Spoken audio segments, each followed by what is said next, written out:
Assalamualaikum warahmatullahi wabarakatuh. Selamat siang Bapak Ibu dan salam sejahtera untuk yang beragama lain. Hari ini saya akan membawakan topik tentang pensiun sejahtera. Gambarnya ini keluarga muda karena saya kenal dengan seseorang yang umur 21 sudah pensiun. Walaupun tentu saya juga mengenal orang yang umur 75 pun tidak bisa pensiun. Gitu ya. Jadi pensiun itu bukan masalah umur Bapak Ibu. Pensiun itu masalah ketersediaan dana pensiun. Kalau dana pensiunnya sudah tersedia, Bapak Ibu umur 20 pun Bapak Ibu akan pensiun. Karena semua orang bekerja itu sebetulnya hanya untuk mencari uang atau mencari nafkah. Kalau uangnya sudah ada datang terus-menerus, ngapain juga bekerja? Kita bekerja di bidang yang lain, bidang sosial, bidang pengabdian, bidang penelitian, atau bekerja membangun aset, bukan lagi mencari uang. Ada 3 pilihan Bapak Ibu dalam menjalani hidup, yaitu bekerja selama 2-5 tahun atau sementara lah, entah 5 tahun, 10 tahun. Kemudian pensiun sejahtera sampai akhir hayat. Gitu ya. Yang pilihan kedua adalah kita bekerja mencari nafkah seperti biasanya 30-40 tahun, setelah itu pensiun dan pensiunnya tanda tanya. Apakah baik atau tidak tergantung dari dana pensiun yang Anda miliki. Ya, yang ketiga adalah bekerja mencari nafkah 40-60 tahun, yaitu sampai akhir hayat. Bisa di satu bidang pekerjaan, seperti dokter, pengacara ya, seperti saya dulu, atau di berbagai bidang. Misalnya pensiun dari tentara kelas pangkat menengah gitu, kemudian menjadi satpam. Kalau pangkatnya tinggi menjadi penasehat, menjadi komisaris, menjadi konsultan atau apapun gitu ya. Setelah itu kemudian bertani atau buka toko atau berdagang atau apapun gitu ya. Artinya terus-menerus bekerja, bekerja dan bekerja. Nah, kira-kira mana yang paling enak? Tentu yang di atas ya, yang bekerja sementara. Yang paling tidak enak yang mana? Tentu yang paling bawah sebetulnya ya, bekerja mencari nafkah sampai akhir hayat. Tapi problemnya yang di tengah itu merasa bahwa yang di bawah itulah yang enak. Gitu ya. Saya dulu seperti itu Bapak Ibu. Waktu saya jadi dokter di puskesmas, buat teman-teman kepala dinas yang lain selalu menggoda saya, wah paling enak ya jadi dokter ya, tidak ada pensiunnya. Waktu itu saya bangga, tidak ada pensiunnya. Tapi setelah mengetahui tentang ilmu keuangan, wah tidak ada pensiunnya artinya tidak bisa pensiun dong, gitu ya. Dan ternyata memang begitu Bapak Ibu. Guru-guru saya yang sudah sepuh, yang sudah umur 70-an tapi masih harus mencari nafkah, itu seringkali salah diundang di rumah sakit A untuk operasi, datangnya ke rumah sakit B, ya, atau mencuci tangannya. Setelah dicuci tangannya dia pulang gitu ya. Kru OK sudah nunggu-nunggu, dokternya tidak ada atau profesornya tidak ada. Oke Bapak Ibu, itulah 3 pilihan menjalani hidup ya. Terserah Bapak Ibu milih yang mana. Kalau saya sudah ada di nomor yang 1 itu dan anak-anak juga di situ ya. Nah, ini 3 tahapan dalam hidup Bapak Ibu ya. Ada pendidikan, pekerjaan dan hasil. Ya, pendidikan seperti SD, SMP, SMA dan seterusnya, pekerjaan itu guru, dosen, tentara, bupati dan seterusnya. Hasil itu ya penghasilan 1 juta misalnya, tabungan 2 miliar, rumah 2 hektar dan seterusnya. Problemnya adalah nyaris tertutup mengenai hasil kita ya. Kenapa? Karena sejak kecil kita dididik untuk hanya melihat pekerjaan.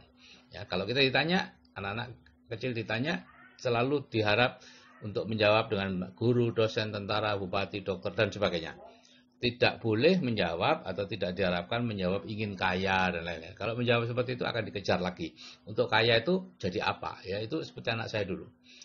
Ditanya oleh guru TK-nya, bisa jadi apa, Cah? Dia jawab sesuai arahan saya, jadi orang kaya, Bu Guru. Besok banyak membantu orang. Oh, bagus sekali, Cah. Untuk bisa jadi orang kaya itu kamu jadi apa? Tidak penting katanya Bapak, yang penting jadi orang kaya gitu kan. Ini anak TK, suka ngotot. Iya, Ibu Guru tahu, tapi untuk bisa kaya itu loh, apa kamu mau jadi dokter seperti bapakmu? Bapak aja berhenti. Ya, itu jawaban anak saya seperti itu. Akibatnya apa Bapak Ibu? Karena kita selalu didikte untuk terus dalam bidang pekerjaan dan selalu dilatih bahwa bekerja itu mulia, menganggur itu tercela, pensiun itu kiamat dan sebagainya, hal-hal seperti itu. Akhirnya kita terus-menerus berkutat antara bekerja, pendidikan, bekerja, pendidikan. Gitu ya. Selesai sekolah kita kerja, masih kurang sekolah lagi, kerja lagi, sekolah lagi, kursus, terus seperti itu sampai seumur hidup. Dan itu dianggap wajar karena memang sekitar saya seperti itu dan dianggap membanggakan. Padahal seharusnya sebetulnya yang diinginkan itu hasil sebetulnya gitu loh ya. Punya penghasilan besar, punya uang banyak, punya rumah besar, itu yang diharapkan gitu ya. Nah, ini ada life map miskin Bapak Ibu ya. yaitu life map yang menekankan pada bekerja mencari uang dan life map yang tidak suka uang. Ya, sejak kecil kita dilatih untuk tidak suka uang loh Bapak Ibu ya. Uang tidak dibawa mati ya, masalah karena uang itu menyebabkan pertengkaran, hal-hal seperti itu yang kita anggap benar ya. Nah, orang yang mendapat life map miskin atau di otaknya itu ada life map miskin, itu biasanya jatuh dalam kondisi salah satu dari dua ini. Yang pertama sudah bekerja keras bertahun-tahun penghasilannya begitu-begitu saja, atau yang kedua sudah berpenghasilan besar bertahun-tahun tabungannya segitu-gitu aja. Kalau kita punya uang kecil, uang sedikit ya, tidak sedikit, banyak pun ya, pokoknya punya uang lah yang belum jelas penggunaannya, maka Bapak Ibu akan mendapat dorongan yang luar biasa untuk menghabiskan uang itu. Tiba-tiba saja muncul hal-hal yang tadinya tidak terpikirkan, ya, lantai yang baik-baik saja selama ini tiba-tiba nampak kusam yang nggak perlu diganti, ya. Ruangannya sebenarnya cukup, gitu ya, tiba-tiba kurang luas, ya, sehingga ditambah kamar, ya, karena merasa kalau hari raya kan penuh, padahal hari raya itu cuma setahun sekali, gitu ya. Dan orang pulang kampung hari raya itu senang kalau desa-desaan malahan, gitu ya. Tapi selalu ada ide yang tidak bisa Bapak Ibu cegah. Sehingga dikatakan bahwa rumah adalah penghisap kekayaan kita nomor satu. Karena semua uang kita masuk ke rumah. Rumah tidak pernah jadi. Selama Anda punya uang, rumah Anda akan terus-menerus akan Anda perbaiki dan itu menghisap kemampuan keuangan Anda. Ya. Kemudian kalau Anda mencoba untuk melakukan sesuatu sesuai passion, sesuai minat dan sebagainya, pada akhirnya Anda akan jatuh dari satu ke dua. Tidak akan kemana-mana. Gitu ya. Bapak Ibu, semua ini berawal dari pikiran. Ya, kenapa semua bisa terjadi? Kenapa Bapak Ibu terus-menerus harus bekerja? Kenapa tidak pernah atau jarang sekali bisa punya uang banyak? Meskipun sudah menghasilkan uang banyak, tetap aja tidak punya uang gitu ya. Karena semuanya berawal dari pikiran. Dari pikiran kita akan munculkan tindakan-tindakan tertentu, tindakan yang diulang-ulang jadi kebiasaan, kebiasaan yang terus-menerus dilakukan jadi karakter, dan karakter itulah yang akan jadi nasib kita. Jadi nasib Bapak Ibu sekarang ini bukanlah takdir Bapak Ibu, ini hanya sekedar hasil cara berpikir kita yang lalu. Ya.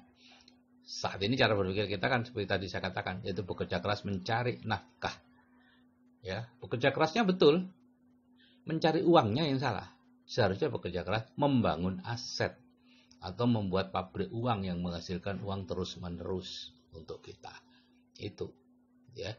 Nah, jadi kalau Bapak Ibu ingin merubah, ya, atau berubah cara berpikirnya sekarang dari berpikir bekerja mencari uang menjadi berpikir bekerja mencari nafkah, dari sibuk terus berpikir menjadi santai, dari mencari uang terus berpikir menjadi uang yang datang terus, maka 5-10 tahun yang akan datang nasib Bapak Ibu juga akan berubah dengan sendirinya.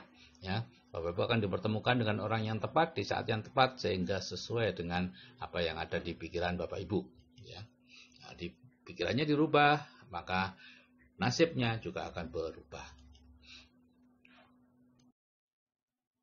Untuk bisa merubah cara berpikir, kita perlu melakukan yang disebut reprogramming pikiran bawah sadar, gitu ya.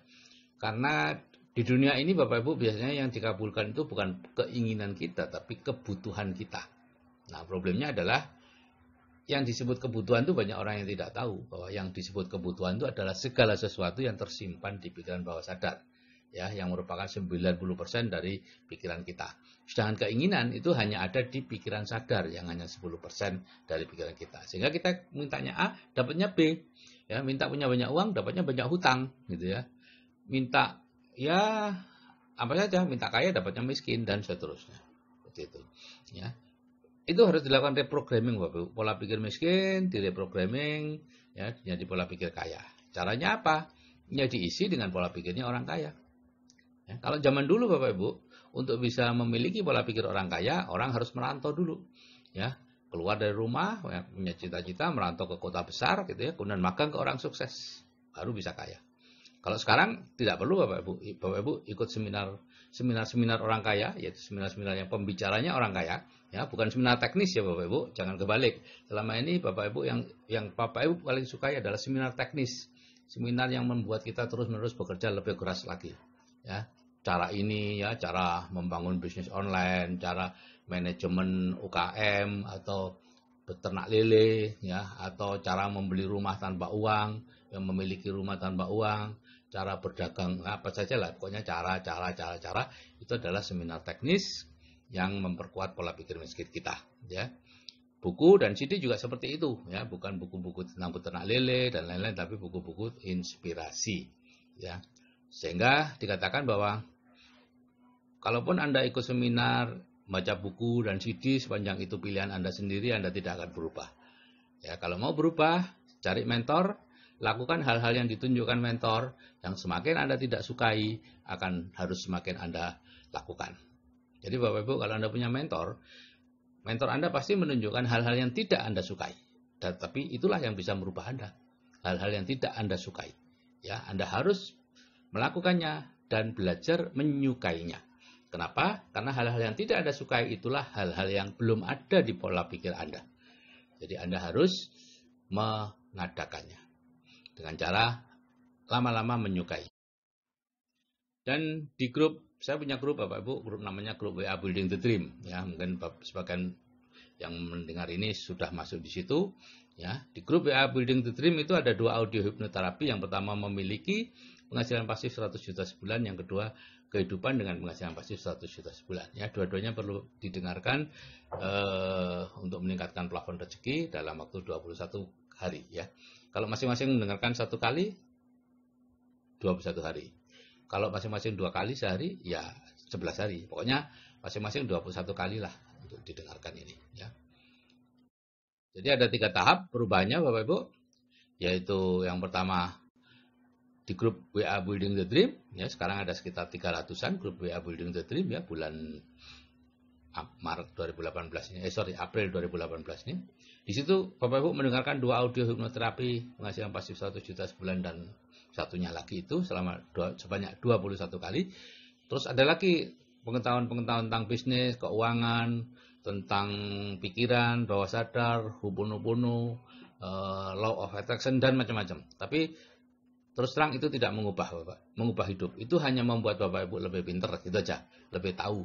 Tapi sama sekali tidak akan mengubah kehidupan Bapak Ibu. Karena itu hanya sekedar pengetahuan di pikiran sadar, gitu ya.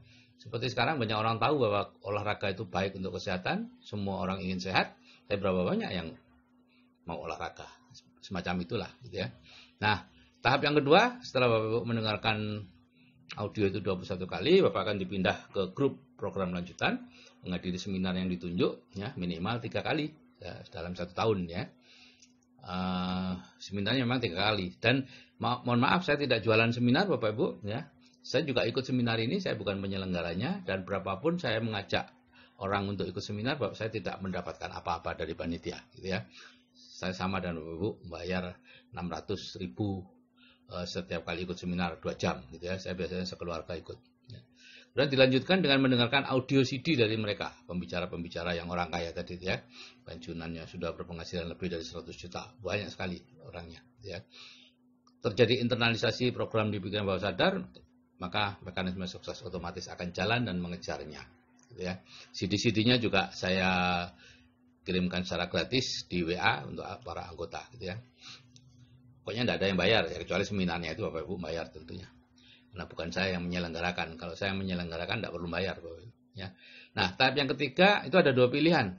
Ya, Bapak Ibu bisa menemukan sendiri cara membangun dana pensiunnya, dan pasti akan ketemu Bapak Ibu, jangan khawatir. Sekarang Bapak Ibu tidak tahu sih, memang iya, tapi nanti kalau sudah di tahap 1 dan 2, sudah hadir di leadership seminar dan sebagainya, maka Bapak Ibu akan tahu sendiri apa yang harus dilakukan, investasi di bidang apa, bisnis di bidang apa, itu nanti akan tahu sendiri. Ada 2 pilihan, yaitu membangun sendiri atau dengan bimbingan di grup CA, ya. Oke Bapak Ibu, kalau saya yang sudah berumur saja bisa berubah Bapak Ibu, ya. Saya mulai mengenal hal seperti ini umur 49, kemudian umur 51 saya bisa freedom. Saya yakin Anda juga pasti bisa. Saya akhiri, selamat siang dan wassalamualaikum warahmatullahi wabarakatuh.